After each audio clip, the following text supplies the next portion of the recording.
Hello. Okay. So I think I'm up. I'm using different software to do this. And it's nice to start new adventures. So, hi, I am Monica with The Body Electric Supplement. Today I'm working on the next part of our journaling series, Journaling Towards Success. And as you can see, here are my credentials.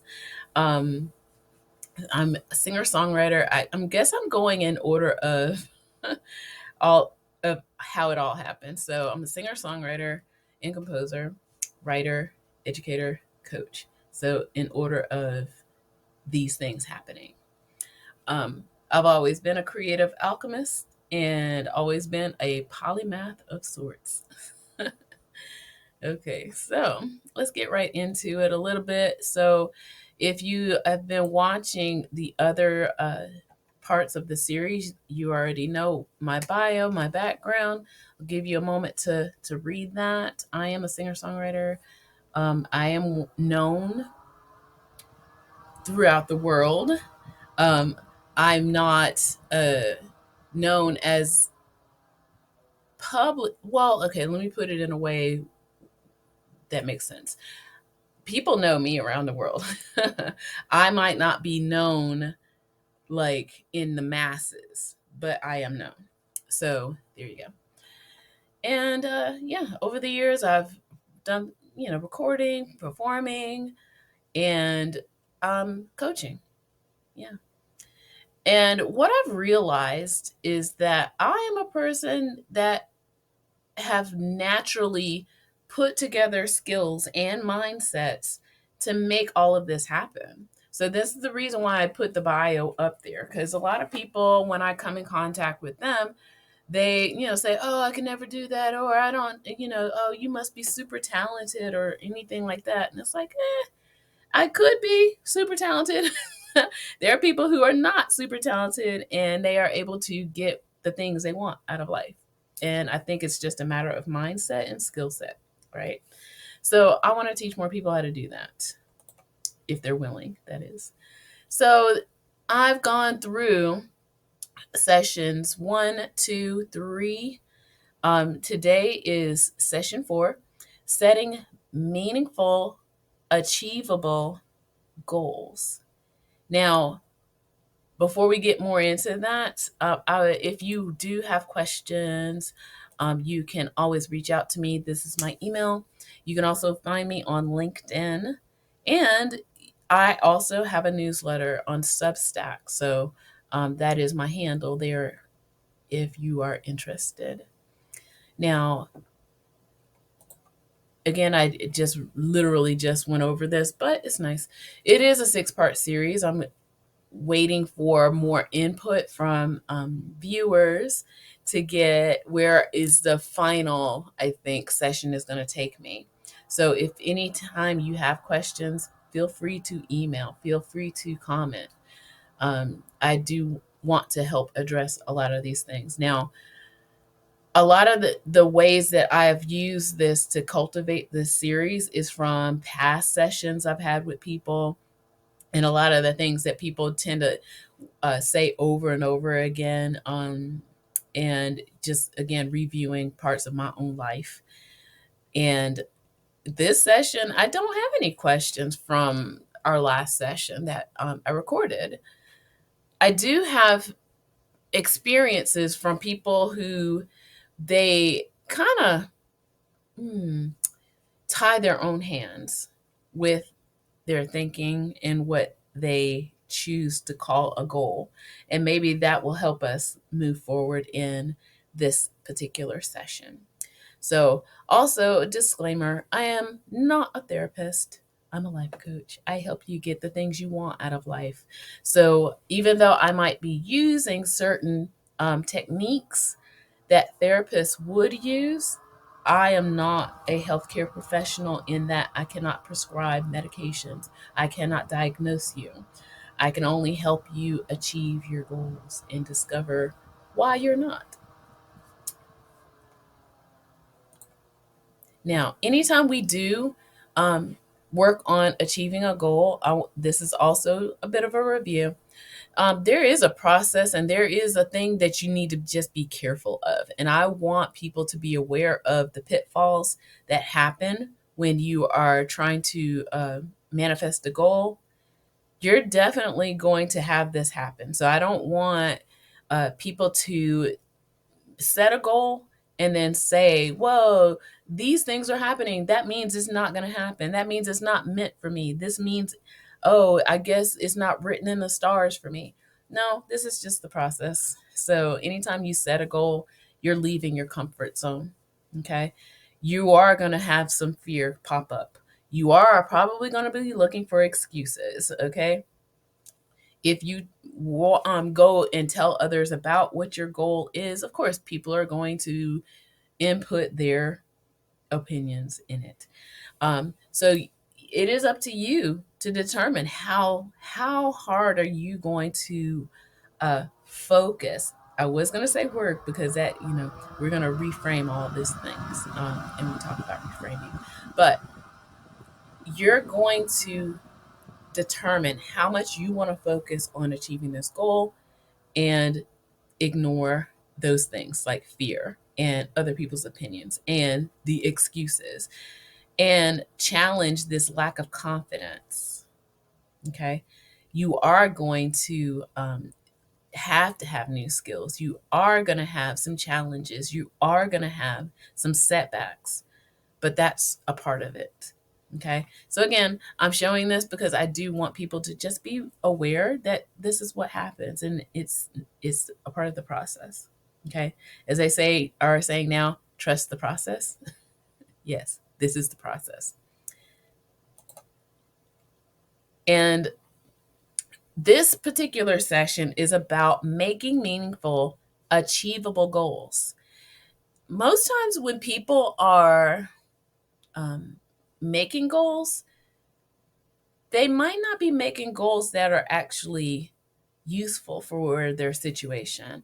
So I have a list here of kinds of goals.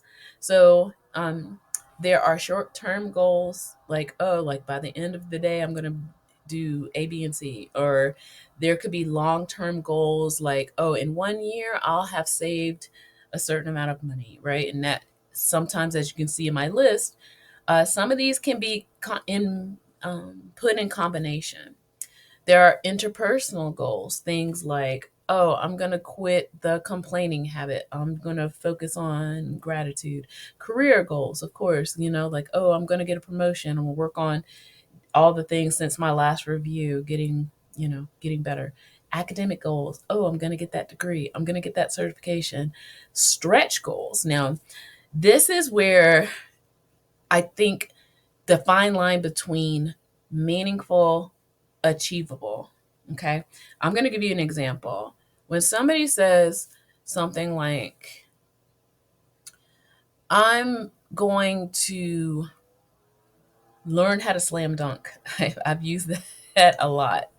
I'm going to learn to slam dunk, but your body does not allow for you to slam dunk on an official 10-foot goal because maybe you have like bad feet, maybe you have bad knees, maybe you are actually 4'11", So there are some things that you got to be realistic on.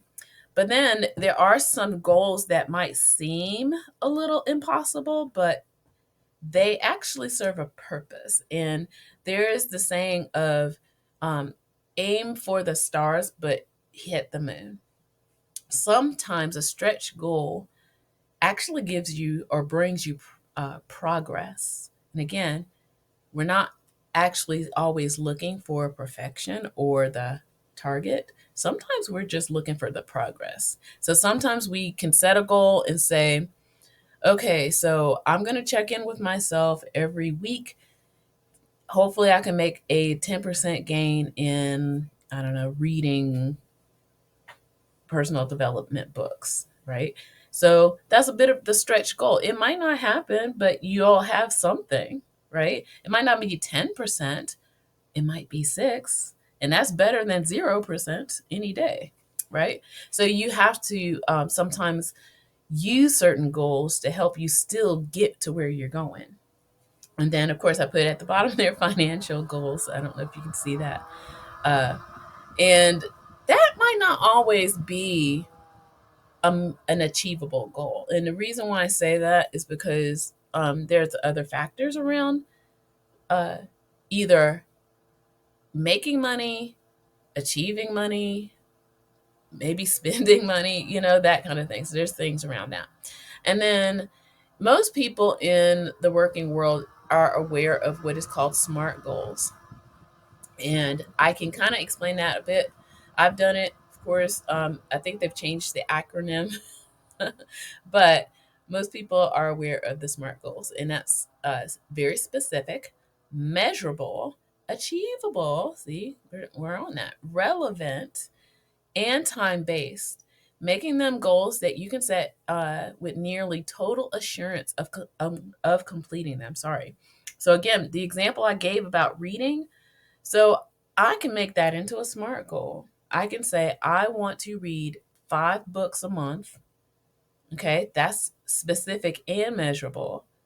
Is it achievable? It might be, depending on how fast I read, right? Relevant. Okay, I know how to read. Time base. I said a month. That is the time base.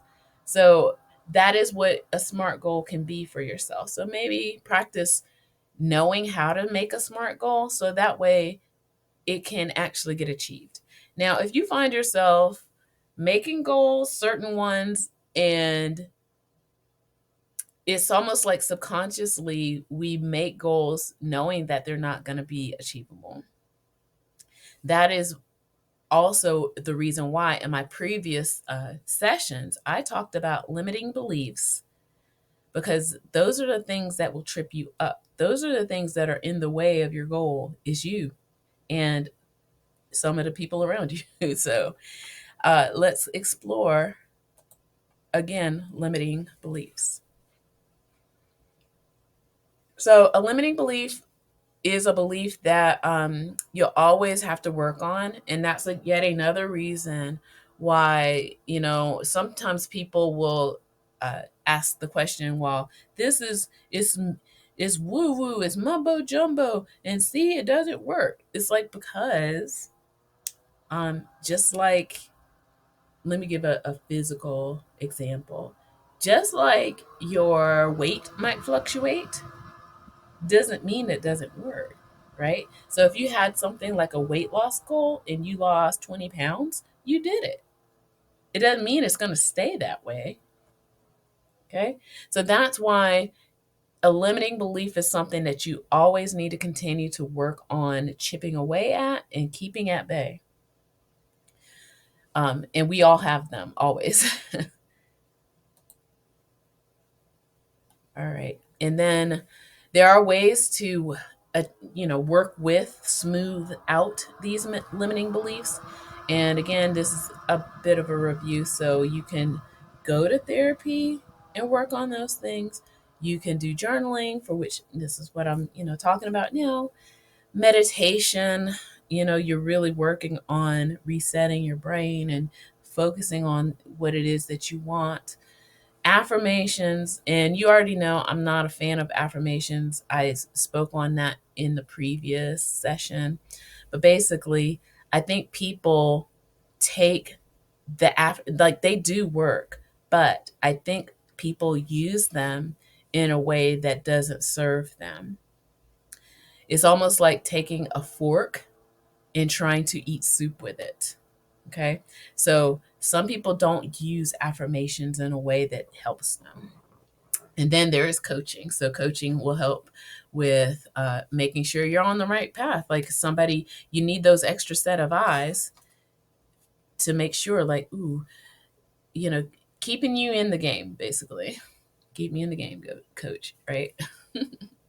Now, there's other modalities that I tend to do, but I don't feel confident enough to necessarily put in videos at this time. Now, I do some of these things with a lot of my younger students because, why not? Like the EFT tapping. I do that. I've introduced it already with my younger students, my 7 and 8 year olds, and I'm gonna revisit that. Like, they're little, so of course they're gonna need it again.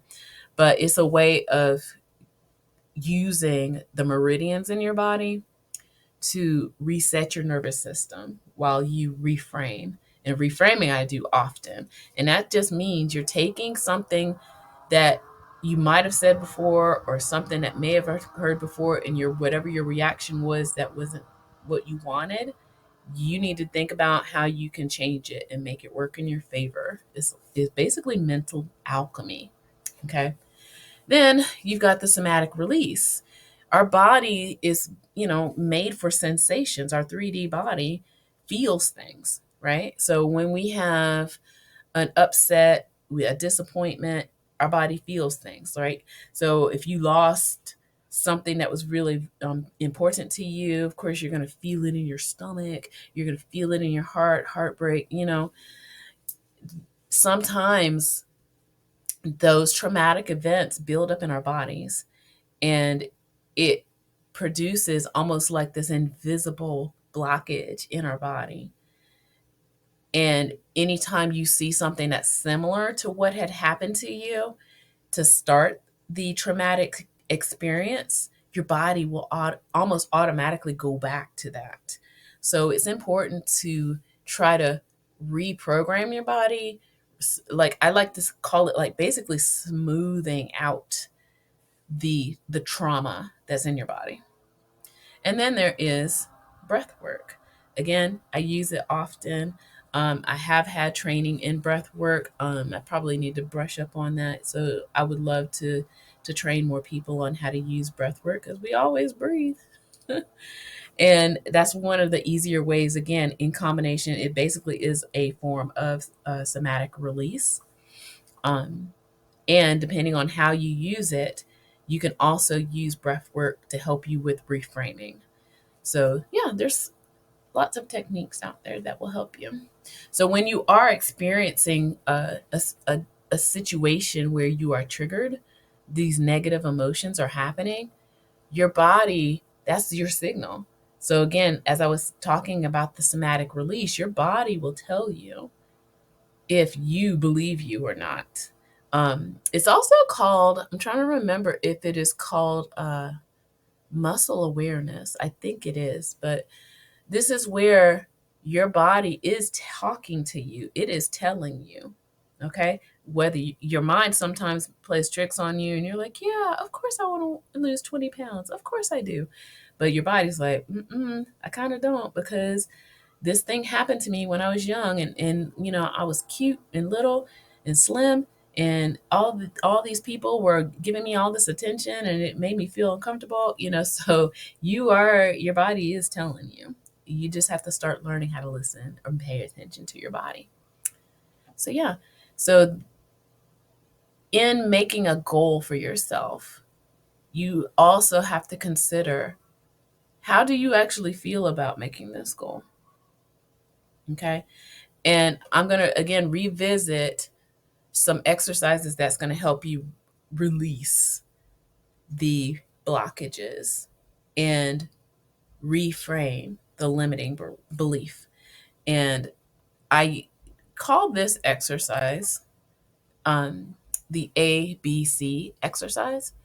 So it helps you realize, like, what is that negative belief, and then you're gonna start kind of weeding it out a little.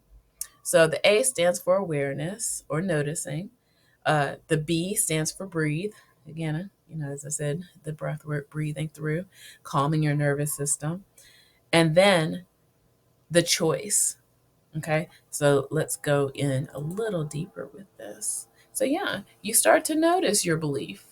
Let's use the weight loss as an example, because I've already started using it. So, if you said, I want to lose 20 pounds, and your body is starting to clench up, or you're starting to hear these things, comments in your brain, or your stomach is like getting tight, that is the signal. Okay, that's the signal. You start to notice, like, ooh.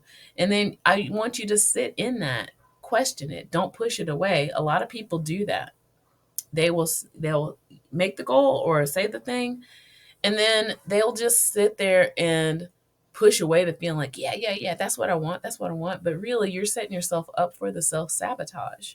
You're already, your body was already letting you know, like, I don't think so. So instead of pushing it away, instead of avoiding it, instead of ignoring it, you're going to have to sit with it in order for it to go away. It's like going into the cave. And I believe like Joseph Murphy said a saying of like the treasure you seek is in the cave, like the dangerous cave. Like I will find that saying. But yeah, it resonates a lot with me. It's like what it is that you really want is in the scariest part, in the darkest part of your mind. You have to go and get it. You have to go and defeat the inner demons inside of you. Okay. So while you are noticing that you're feeling it, you're starting to, you know, body wise, start taking deep breaths. Start calming your nervous system, because what happened is that your body is tensing up and starting to feel like, you know, fearful, having the flight, fight, or freeze or fawn response. So now it's trying to calm you and saying, you know what, you're safe, you're okay, you're okay. But then examine why your body is doing this. It might take a few sessions, especially if you really don't know. And while you are examining why, you need to decide. And this is the thing that a lot of people don't think that they have the power to do. You do decide your life. Okay? No matter what situation you're in, you decide. Okay? All of it. So while you, and usually if something like this happens, I recommend people to prepare and know what to say and know what to do. It's like, no, I really want this. Okay? Or find a way to twist it in a way that it works for you. You can say, instead of I want to be a healthy person, right? Healthy people aren't 20 pounds overweight. That feels more comfortable, right? Versus I want to lose 20 pounds. Okay. I mean, you can lose a couple of organs and that's 20 pounds, right? But what you're trying to get your body, mind, and brain to realize is that you want good things. Okay. You want good things. And this is the reason why. So I'm going to continue to record, even though my cat is doing those things. Only because I am close to the end and he is having big feelings and I'm looking at him. It's okay. Yeah, he stopped. All right. So you always have a choice. And that's something that spiritually, that I think a lot of people don't realize. Like when we ascribe ourselves to organized religion, some of those religions make it seem like they don't have a choice. It's like, I am the light and the way, those kind of things. And one day I'm definitely going to make a video on how I think all of them are correct. But over time, it has been uh, fractured. Like the real message behind all the religions are correct. It is how it has been fractured over the millennia, many millennia, that we get where we are now. And it's kind of dysfunctional. Okay. So, in order for you to set your goal, I want you to really think about, well, okay, well, how can I set this goal in a way that I'm going to be successful at it? Okay?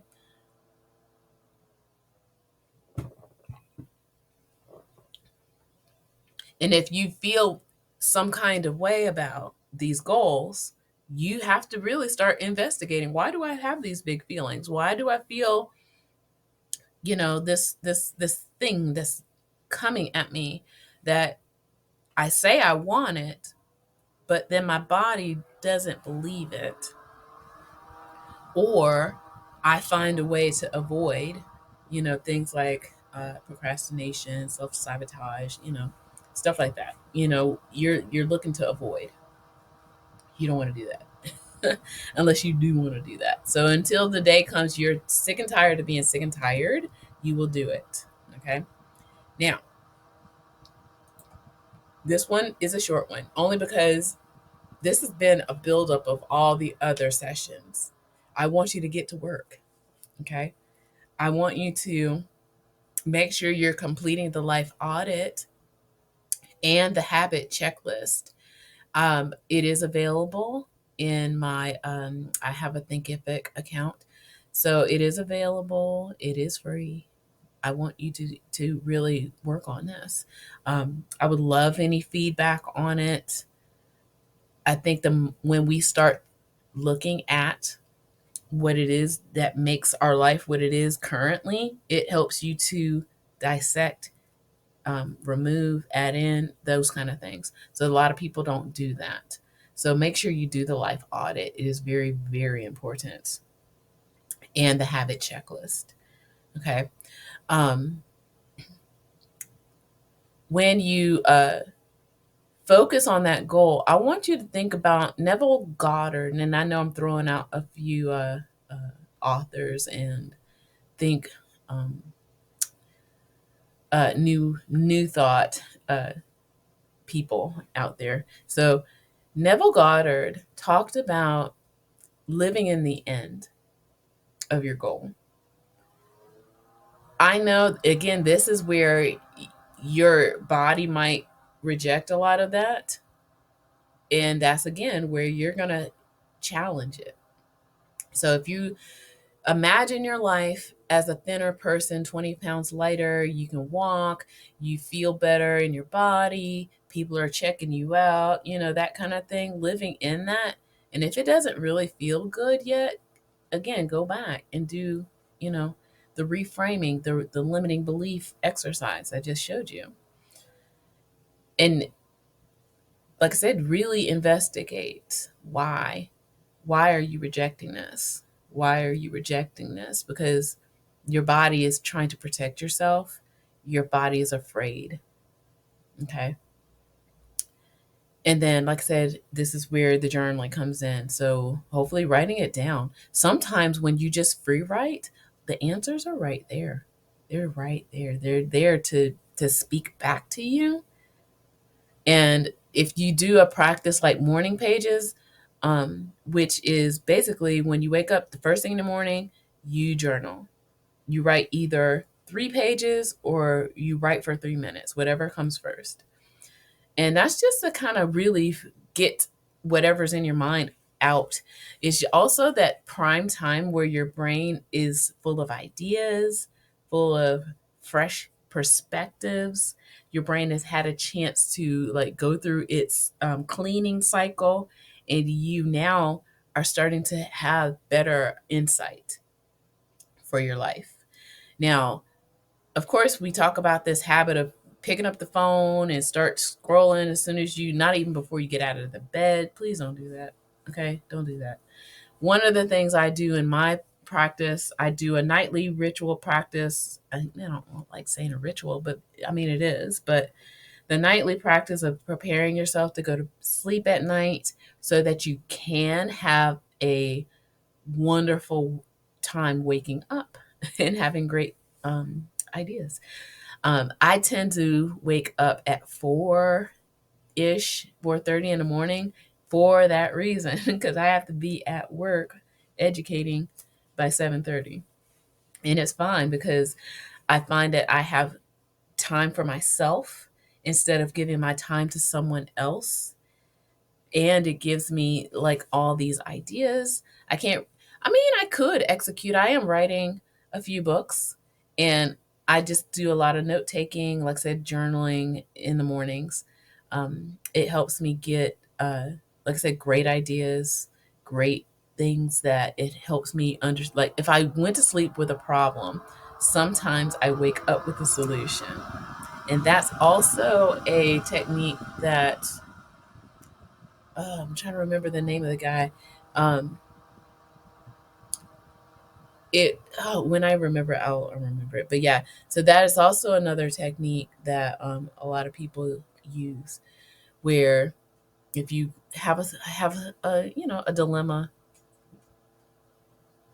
empty out your mind, journal at night, release all the negativity, let it go, prepare your body for rest, prepare your mind and brain for rest, going into that state of the other realms. And when you come back, you'll have your answer. You brought it back with you. Okay. Sorry, got a little woo woo, but look, as I do more research, I'm starting to see more of this is realer than real. Okay. We just haven't found a way to name it. We haven't found a way to effectively um, make it science, you know, but it works. It does. Okay. All right. And so I want you to make sure you're doing these things. Give me some feedback. Let me know what you think. Um, Part 5 is the habits. Now, the reason why I'm going to go back to the previous slide. No, wait, I'll stay right here. So, the habit checklist, that's how you execute. And I am going to make a more general video about how this is how it gets done. This is how the sausage is made, y'all. Like, people say, oh, no, I can't get it done. It's like, well, let's look at your habits. Like, oh, you do this, this, and this. If you have a habit of stopping at Dairy Queen every afternoon after work, that's a habit. Okay, so change your habits. Figure out what your habits are. Be real with yourself. Like, don't hide it. And that's what journaling does. You really start to see yourself versus hiding from yourself. A lot of people uh, don't want to do therapy because they're afraid of really being open and honest with themselves to somebody else. Where journaling, you can do that. Like, nobody needs to see your journal. Like, I have several. Like, nobody needs to see my journals. And when you have those things, when you are honest with yourself, then you can start working on making these things change. And that's why I promote journaling so much, because there's a lot of people who don't want to do therapy, or they're afraid of going to therapy. And I suggest it. I really do. And I hope more people care about their emotional and mental health as much as they want to lose 20 pounds. Okay. And yeah. So I hope you enjoyed this session. I want you to take care. Bye.